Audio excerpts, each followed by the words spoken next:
Et oui, tout le monde est content qu'on a gagné ce match.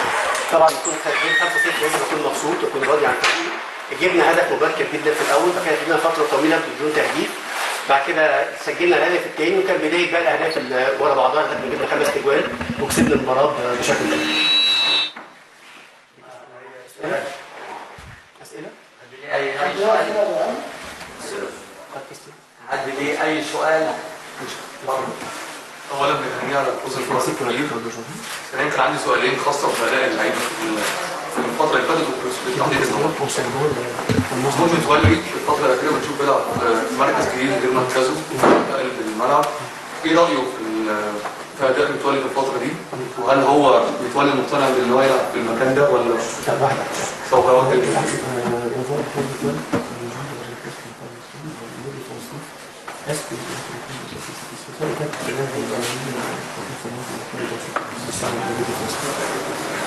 Alors, Metwali, il a déjà plusieurs fois joué au milieu. Hein, il peut jouer tous les deux postes. Il peut jouer défense centrale, mais aussi au milieu.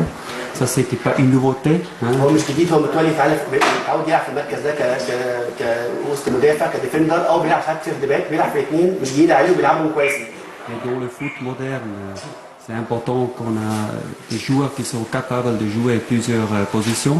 في كرة القدم الحديثة المهم يبقى عندك لعيبة ممكن تلعب في أكتر من مركز وتأدي في أكتر من مركز. Et il faut d'abord tout, il faut gagner le match qu'on joue, mais il faut aussi préparer l'avenir. Et c'est peut-être une possibilité pour l'avenir qu'il va jouer de temps en temps là-bas. Peut-être il joue comme défense centrale.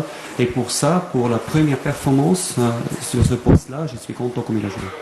وطبعا لازم الواحد بيلعب عشان المباراه وبرضه في نفس الوقت بيحضر الماتشات الجايه للمستقبل، وكويس انك تمرنه يلعب في الحته دي ويلعب كويس، ممكن قدام يلعب في الحته دي كوسط مدافع او يرجع يلعب سيرد باك في مكانه. وانا عن نفسي انا راضي عن ادائه وعملها كويس، لاعب كويس يعني ادى بالشكل اللي انا كنت منتظره. طمنا بس على اصابته. Non, c'est pas si grave, hein, mais comme j'ai déjà expliqué avant, il a longtemps plus joué dans le milieu et au milieu du cours encore un peu plus que comme défenseur central, mais c'est pas grave. هو ان شاء الله مش اصابه جامده، ودول هو بس طبعا زي ما شرح ان هو لاعب في مركز جديد في وسط مدافع وفي وسط الملعب فيه جري كتير، بيبقى فيه مجهود اكتر، فعشان كده اجهاد، بس اتمنى ان شاء الله ما تكونش فيها حاجه. Et il ne faut pas oublier, on a eu un voyage très difficile. On est rentré il y a 3 jours et oui, tous les joueurs qui ont fait le voyage et les joueurs qui ont encore en plus joué, c'était quand même fatigant et ça on a aussi remarqué aujourd'hui. طبعا ما ننساش ان كان في رحله لسه جايه من 30 كانت رحله متعبه جدا، طبعا اللعيبه اللي لعبت 90 دقيقه هناك او شاركت في المباراه او حتى اللعيبه اللي سافرت معانا في الرحله راجعين طبعا تعبانين، فده اثر عليه طبعا بيكون سبب في الاجهاد اللي حصل. محمد علي مسامة طبعا مبارك فايلر على الفوز النهارده بالنتيجه الكبيره دي.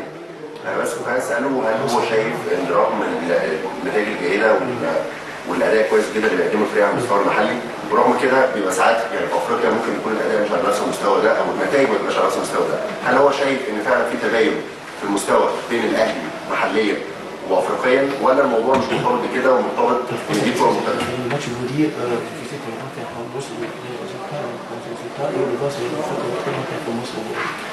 parcours du championnat, mais par contre, le championnat d'Afrique, est-ce que vous voyez qu'il y a une différence entre le niveau de compétition entre le niveau de l'Ali au championnat d'Afrique et le championnat local? Moi je pense, j'ai déjà répondu à cette question la dernière fois. C'est clair, hein, en Afrique on joue contre les meilleures équipes de tous les pays. Ça veut dire on joue contre des équipes qui sont encore un peu plus fortes. Moi j'ai déjà menti et je répète encore une fois, la Ligue ici est aussi forte, mais en Champions League on va jouer contre des équipes encore plus fortes.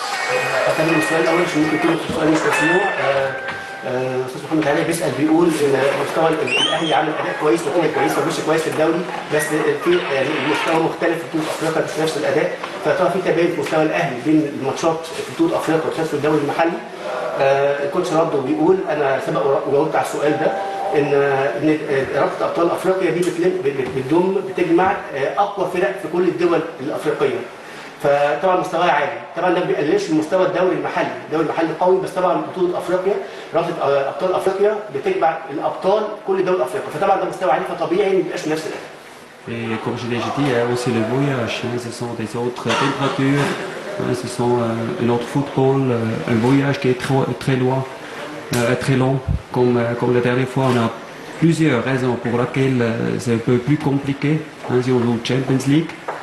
Et oui, ça il faut respecter et c'est le but aussi de gagner les matchs là-bas.